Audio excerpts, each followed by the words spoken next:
Putra, dan Roh Kudus. Amin. Saudara-saudari terkasih, selamat berjumpa kembali dalam program Gema Paulus, edisi 17 Maret 2026. Bersama saya, Diakon Alan OFM. Hari ini kita akan bersama-sama mendengar dan merenungkan bacaan Injil dari Yohanes bab 5 ayat 1 sampai 16. Tuhan bersamamu dan bersama rohmu. Inilah Injil suci menurut Yohanes. Dimuliakanlah Tuhan. Pada hari raya orang Yahudi, Yesus berangkat ke Yerusalem. Di Yerusalem, dekat pintu gerbang domba, ada sebuah kolam yang dalam bahasa Ibrani disebut Betesda. Ada 5 serambi, dan di serambi-serambi itu berbaring sejumlah besar orang sakit, orang-orang buta, orang-orang timpang, dan orang-orang lumpuh. Mereka menantikan goncangan air kolam itu, sebab sewaktu-waktu turun malaikat Tuhan ke kolam itu dan menggoncangkan air itu. Siapa saja yang pertama masuk ke dalamnya sesudah goncangan air itu menjadi sembuh apapun penyakitnya. Di situ ada seorang yang sudah 38 tahun lamanya sakit.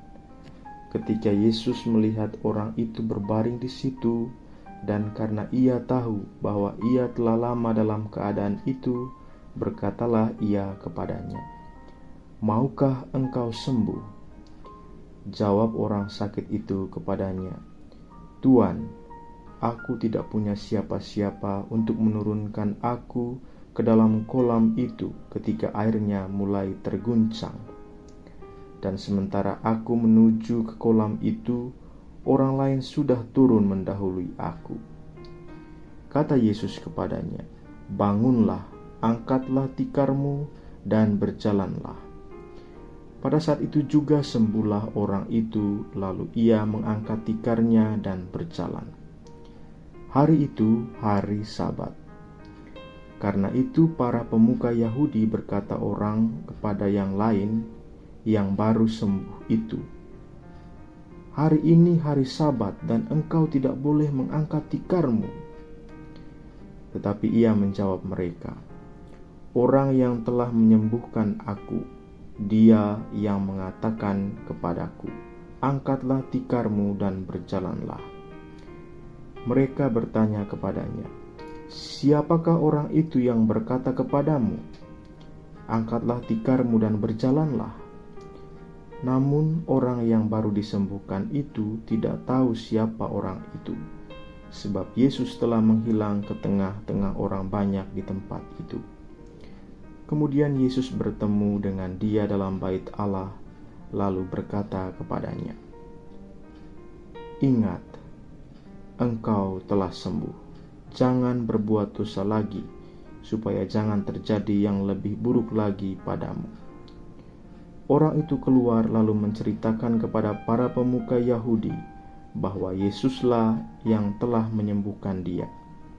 Karena itu, para pemuka Yahudi berusaha menganiaya Yesus, karena ia melakukan hal-hal itu pada hari Sabat. Demikianlah sabda Tuhan. Terpujilah Kristus. Saudara-saudari yang terkasih, dalam bacaan Injil Yohanes yang baru saja kita dengar, mengisahkan tentang seorang yang sakit selama 38 tahun di kolam Betesda. Ia hidup dalam penderitaan yang panjang dan hampir kehilangan harapan. Ia hanya bisa berbaring dan menunggu, sementara banyak orang lain datang dan pergi. Di tengah keadaan itu, Yesus datang dan bertanya kepadanya, "Maukah engkau sembuh?" Pertanyaan ini sebenarnya sangat menyentuh. Yesus tidak langsung menyembuhkan orang itu, tetapi terlebih dahulu menyentuh hati orang itu dan mengajak dia untuk kembali berharap. Menariknya, setelah disembuhkan, orang itu tidak langsung mengenal siapa Yesus. Ketika ditanya oleh orang-orang Yahudi siapa yang menyembuhkannya, ia menjawab bahwa ia tidak tahu.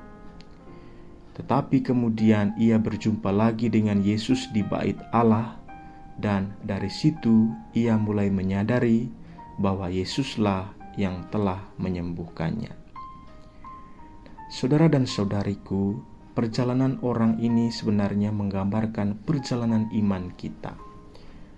Terkadang kita mengalami pertolongan Tuhan dalam hidup kita, tetapi kita belum langsung menyadari bahwa Tuhanlah yang bekerja di balik itu semua. Namun seiring waktu, ketika kita merenungkan hidup kita, kita mulai melihat bahwa Tuhanlah yang selalu hadir dan menuntun kita. Pengalaman ini juga sangat dekat dengan hidup Santo Fransiskus dari Assisi. Pada awal hidupnya, Fransiskus juga belum sungguh mengenal kehendak Tuhan. Ia mencari kebahagiaan dalam hal-hal duniawi. Tetapi melalui berbagai pengalaman hidup, terutama perjumpaannya dengan orang kusta, lalu kemudian mendengar suara dari salib San Damiano, perlahan-lahan ia menyadari bahwa Tuhanlah yang sedang menuntunnya. Dari situlah lahir pertobatan yang mendalam dan hidup yang sepenuhnya diserahkan kepada Allah. Sabda Tuhan hari ini mengajak kita untuk semakin peka melihat karya Tuhan dalam hidup kita. Mungkin kita tidak selalu langsung menyadari kehadirannya, tetapi jika kita mau membuka hati, kita akan melihat bahwa Tuhan selalu datang menyembuhkan dan membangkitkan kita.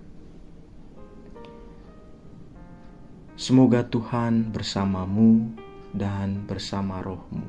Semoga saudara sekalian diberkati oleh Allah yang Maha Kuasa, dalam nama Bapa dan Putra dan Roh Kudus. Amin.